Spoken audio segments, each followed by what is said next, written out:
Louisiana versus all y'all. Jarrett Roser continuing the look around the state's high school football landscape.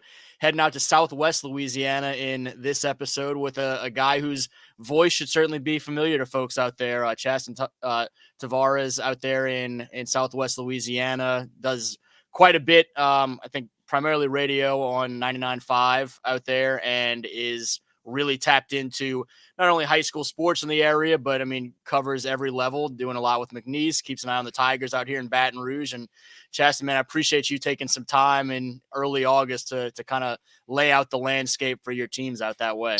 Yeah, brother, appreciate it. Anytime. Look, football season's going to be here. You know it. I mean, at LSU every day. I've been at McNeese every day. But look, high school football, it's going to be here before we know it. I think, God, just a little less than a month, and we'll be ready to rock and roll with some high school football. Yeah, and I mean, we won't take a whole lot of time kind of preamble jumping into it. We can sort of jump in and we'll go class by class talking about some of the top teams and just, things that Chaston's watching as we head into this season class by class for the Southwest Louisiana football programs. And if we start with 3-5A, you and I were messaging the other day that Lafayette contingent has been so tough in District 3-5A, but you've got Barb Sulphur and Sam Houston in there, and Sam Houston in particular has come on strong in recent years and kind of opened some eyes at times. When you look at that 3-5A district, and particularly those Lake Charles area teams, what are your expectations for them and where they are going into this season? Yeah, look, that's one of the toughest districts, I think, in that 5A. I mean, the Lafayette schools just absolutely dominated as of late. Look, it's going to be interesting for the three big schools here in Lake Charles in the surrounding area. I mean, look, Sulphur, they're going to have – it was a tough first year for Coach Geringer and gang over at Sulphur. Look, they've got a lot of experience coming back from last year on the defensive side of the football. I think it's like 7 returning starters defensively. Offense has got a good crew coming back. They're going to have to figure out the quarterback position, I think. But, I mean, they've got the running back, Joe Bear, back. They've also got J.D. LaFleur, LSU commit, coming back for Sulphur. They're going to be an interesting they're going to have an interesting season. I think it's going to take it may take another year or so for Coach Geringer to really get things rolling there at Sulphur, but there's no doubt he'll get it rolling. Look, Barb, that's an interesting team for me. Jalandon Gray, the quarterback, got thrown into an unprecedented situation last year and really was thrown to the wolves in the jamboree. We were there doing the jamboree, and he got thrown into the wolves, and you're like, okay, like we've got a freshman. Well, now he's a sophomore, and he was pretty good last year. They're one of my sleeper teams, but they've got a really tough schedule, and especially when you play in that district where you're playing 7 district games. It's going to be an interesting year. Look, they've got Eric Jones, who ran over, 1,000 yards last year, 14 touchdowns. He's pretty darn good. I think they have a better year. The big test, I think, is going to be them and LCCP, who always is going to have athletes. I think they play in week 3. Sam Houston's the one, man. They are, I have really high expectations for them. For me, it's the defense is going to be the question mark. I think they have to replace 7 key pieces starter-wise on the defensive side of the football. But offensively, my goodness, there may not be – that's one of the best offenses in the entire state. You've got everybody back. Everything from Cole Flanagan to the tight end spot, Aiden Rose, the Stout twins at quarterback and receiver. Both running backs are back. Those guys are going to be awesome. They were awesome last year. They kind of run into a tough brick wall in the first round of the playoffs with Mandeville last year on a rainy night. When you pass the football a lot, well, good luck playing in the rain. But look, I have really high expectations for Sam Houston. They have a chance. I'm not saying they will. They have a chance to really compete in that district and finish towards the top again.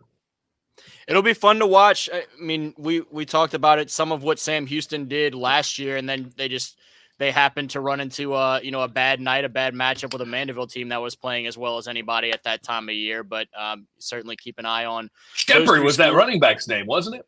Yeah, Nate Shepard, who is unreal. I did that game, and he, boy, good luck. They had a time stopping him. Yeah, as did most teams last year, and he'll be back this year. So I know a lot of teams will have trouble stopping him again in 2024. Looking at Class 4A, District 3 4A is an all Lafayette area or Southwest Louisiana team or district. When you look in Leesville and DeRidder and some of those teams a little bit farther north are there, along with Eunice a little bit further east, Iowa right there, Washington Marion and Lagrange. Iowa, if I'm not mistaken, is up from 3A, and so that's kind of the first thing that catches my attention. Iowa has been in that great 3A district with some battles. How do you see the Yellow Jackets faring up in this 4A group, and what's kind of your outlook for the 3-4A landscape overall? That district is always a ton of fun. You've got a classic rivalry, one of the best rivalries in the state in Leesville DeRidder with a battle for the Hooper Trophy. Leesville's going to be pretty darn good again. If you have Xavier Ford in your backfield and you just hand it off to that guy, good luck. I mean, he's one of the most explosive backs I've ever watched. He's awesome. DeRidder's always going to be good pretty much defensively. Offensively, you never know with DeRidder. But look, you add in, Iowa, and then, Eunice is also in that district. I think that's going to be a fun game.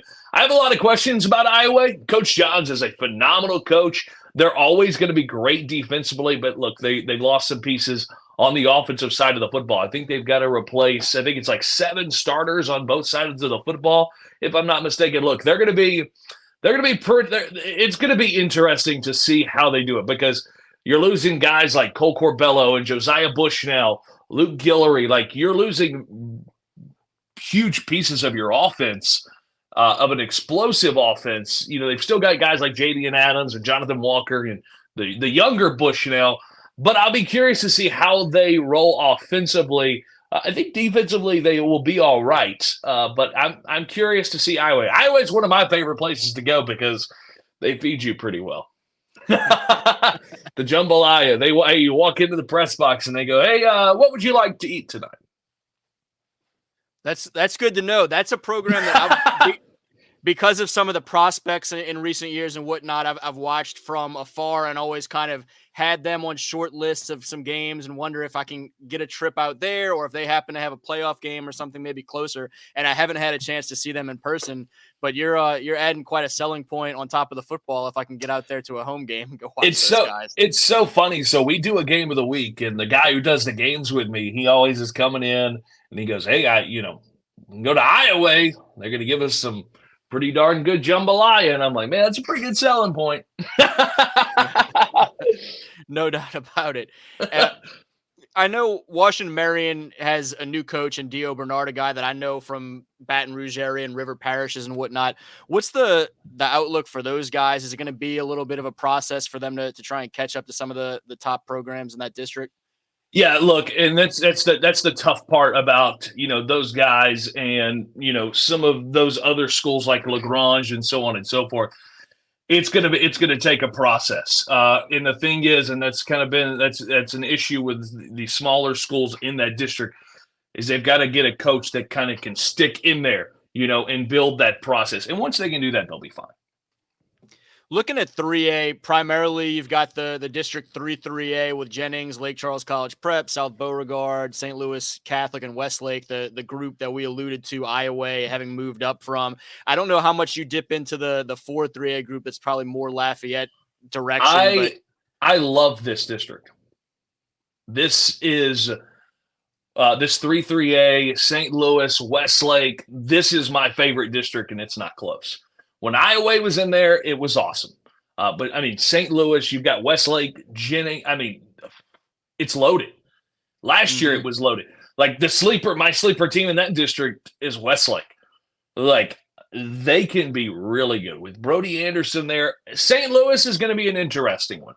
With Brock Mathern leaving to go to East Ascension, you've got new Coach Dustin Knopfnagel coming in from Newman, what are they going to – they're going to be replacing a lot of guys. I think they're replacing 9 starters on the offensive side of the ball and 9 starters on the defensive side of the ball. So that's going to be another one that's going to be a little bit of a process.